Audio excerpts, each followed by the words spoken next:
In the early decades of the 19th century, when slavery still ruled the southern lands of America and human beings were bought and sold like tools, there existed a plantation on the edge of a quiet town surrounded by endless cotton fields. Dusty roads stretched for miles, and wooden cabins stood in long, tired rows where enslaved families lived in silence and fear. At the center of this land, rising above everything else like a king's throne, stood a magnificent mansion. It was unlike anything the people of that region had ever seen before. Tall white pillars reached toward the sky. Wide balconies wrapped around the upper floors. Large glass windows reflected the sunlight like mirrors. From a distance, it looked less like a house and more like a palace. Travelers stopped their horses to stare. Merchants spoke about it in nearby towns. Visitors believed only the richest and most educated men could build something so perfect. No one imagined that the true creator of this masterpiece lived in a small wooden hut behind it. That man's name was Elijah. Elijah had been born into slavery on the Carter plantation.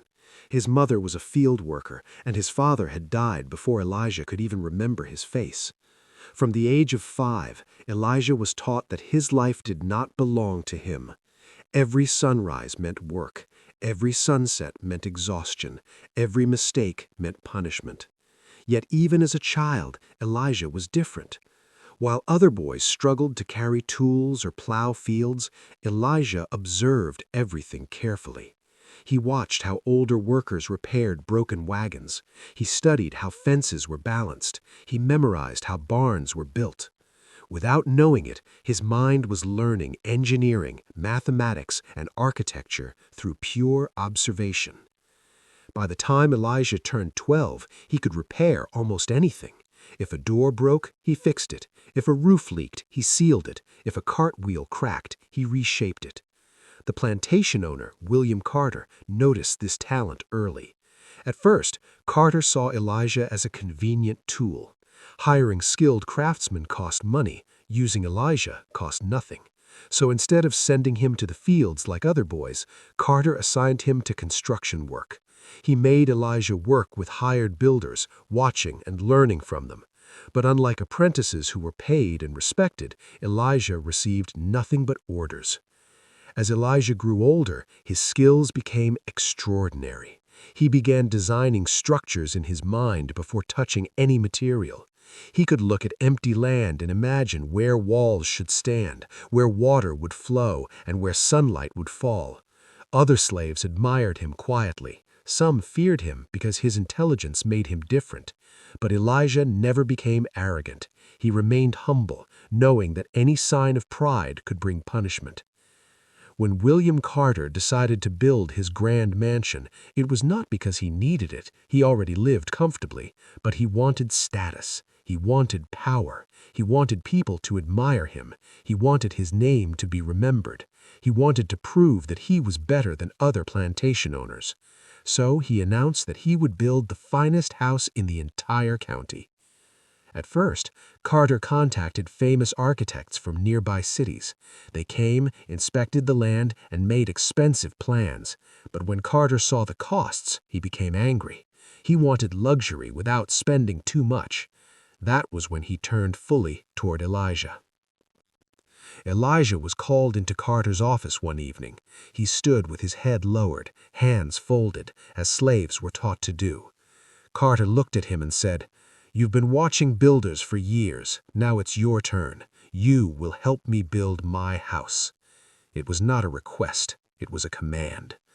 From that day forward, Elijah's life changed forever. He became the main force behind the mansion's construction. He studied the land. He measured soil strength. He calculated weight distribution without knowing formal mathematics. He designed foundations that could survive floods. He planned staircases that were both strong and beautiful. He selected the best wood from nearby forests. He supervised other workers. Quietly, unknowingly, Elijah became the chief architect. Yet publicly, he was nothing. Construction began at dawn every day. Elijah awoke before sunrise. He often worked 18 hours without rest. His hands became hard like stone, his back bent under pressure. His clothes were always covered in dust and sweat. Still, he never complained, not because he accepted slavery, but because he had learned that survival required silence. As walls began rising, visitors started coming to see the progress. They praised Carter, they shook his hand, they congratulated him, they called him a visionary. Elijah stood behind them, invisible. Sometimes Carter would point at the structure and say, "I designed this myself," and people believed him. Every word felt like a knife in Elijah's heart. But the deepest pain came with a cruel rule. Carter made it clear that Elijah was forbidden from entering the mansion once parts were completed. He could build it, he could clean it, he could repair it, but he could not walk inside it freely. He was allowed inside only when working and only through servant entrances. The main doors were forbidden. Once, when a room was finished, Elijah stood quietly in its doorway, admiring the smooth walls and polished floor he had created. For a moment, he imagined what it would feel like to live there. That moment cost him dearly. Carter saw him and shouted in rage. He accused Elijah of forgetting his place. He threatened him with severe punishment. From that day, Elijah never again stood proudly inside a room he built. The mansion slowly took shape over years. Each pillar carried Elijah's sweat. Each beam held his pain. Each window reflected his unspoken dreams. At night, he lay in his small cabin, exhausted, staring at the ceiling, imagining the life he was denied. Yet something remarkable happened inside him. Instead of becoming bitter, Elijah became stronger. He decided that if he was forced to build this mansion, he would make it perfect. Not for Carter, not for visitors, but for himself, for his dignity, for his proof of existence.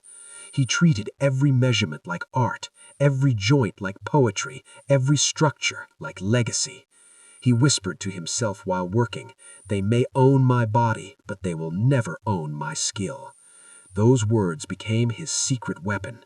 Slowly, the mansion became legendary. People traveled miles to see it. Newspapers wrote about it. Carter's reputation grew. His wealth increased. His power expanded. And Elijah remained unnamed. But deep inside the walls, inside the foundations, inside every hidden corner, his soul lived. This palace was not Carter's true achievement. It was Elijah's silent masterpiece. And yet, he was forbidden to enter it as a human being. He was allowed only as a tool, only as property, only as a shadow. This was the beginning of a story that would one day challenge history itself.